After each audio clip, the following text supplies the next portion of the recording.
In 1966, I was living in San Francisco. I was married and had two very small children when I decided to enroll in an art class at the San Francisco Art Institute.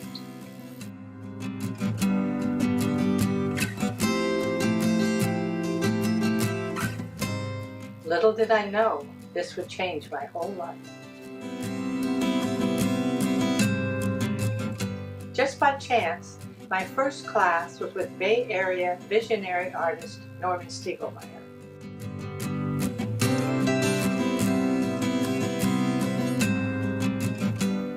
From the beginning, Norman saw what I was trying to do. He said I was creating my own worlds and that I should be left alone to search out my own imagery.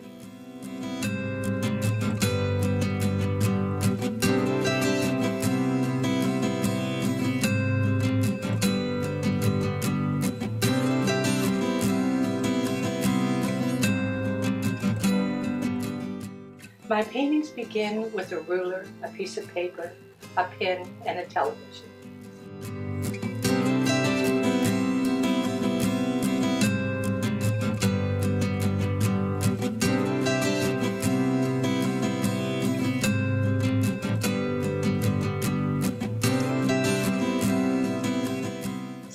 I quickly learned that I couldn't consciously sit down and draw my forms. I had to divert my conscious mind and let it just flow.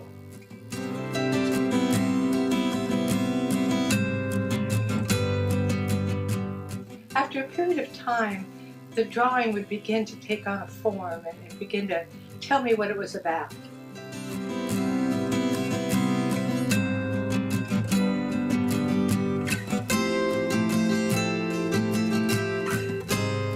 Norman always thought that I was influenced by Chicarico, but I really think I was just a hard-edged painter from the very beginning. I needed 5 to 6 foot canvases to make these images work, and I really wanted to go much larger.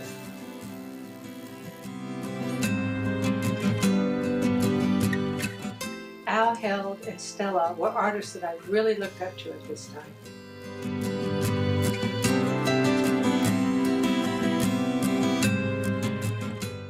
I chose to do my first semester of independent study in New York City, where I rented a loft.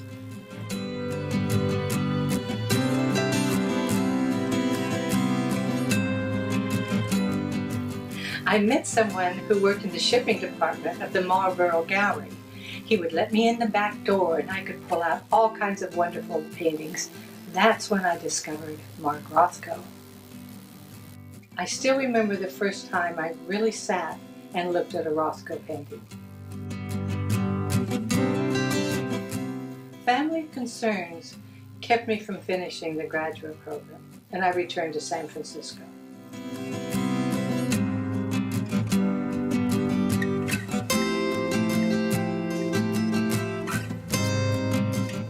Eventually, I was able to leave my job when my husband and I started Arts and Letters, a specialty painting company.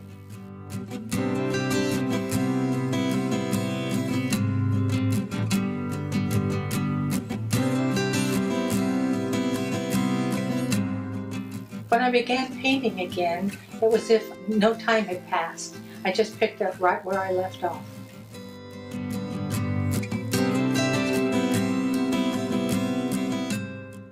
In 1994, my husband and I moved from Portland, Oregon to Friday Harbor.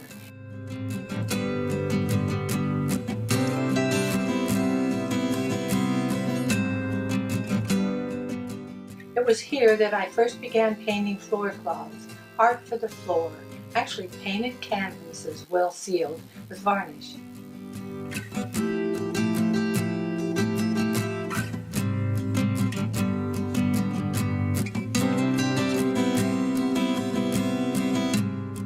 Our last move was in 1998 when we moved from San Juan Islands to Bellingham. We opened Arts and Letters in the little gallery in downtown Bellingham. I soon became active in teaching floor cloth classes, managing the gallery, and eventually became chairman of the Downtown Gallery Walk.